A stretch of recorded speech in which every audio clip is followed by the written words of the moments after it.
नृसिंहवाडी श्री दत्त मंदिराभोवती कृष्णेचा विळखा।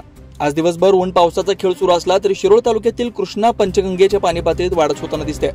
नृसिंहवाडी येथील श्री दत्त मंदिराभोवती कृष्णेचा विळखा पडलाय। सध्या मंदिराभोवती सुमारे 10 फूट पाणी आहे। काल सोमवारी दुपारी 2:45 वाजता या मोसमातला तिसरा चढता दक्षिणद्वार सोहळा झाला होता। काल दुपारपासून आतापर्यंत मंदिराजवळ 7 फुटांनी पाणी वाढलंय। दरम्यान आज मंगळवारी दिवसभर ऊन पावसाचा खेळ पाहायला मिळाला। कुठे ढग जमतील तिथे अचानक 5-10 मिनिटं धोधो पाऊस पडला, तर तेथूनच थोड्या अंतरावर पावसाचा एक थेंबही नव्हता असं चित्र पाहायला मिळालं। सध्या राधानगरी धरण 98% भरलंय। यात सकाळी 3 स्वयंचलित दरवाजे उघडले होते।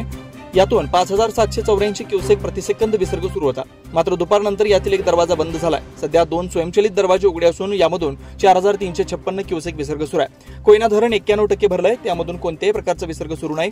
आज मंगळवारी संध्याकाळपर्यंत पंचगंगा नदीवरील शिंगणापूर, राजापूर, सुर्वे, रुई, इचलकरंजी, तेरवाड, शिरोळ, रुकडी तर दूधगंगा नदीवरील दत्तवाड, सोळपूड, सिद्धनेरली, बाचणी आदी बंधारे पाण्याखाली आहेत। शिवार न्यूजसाठी अनिल जासोद।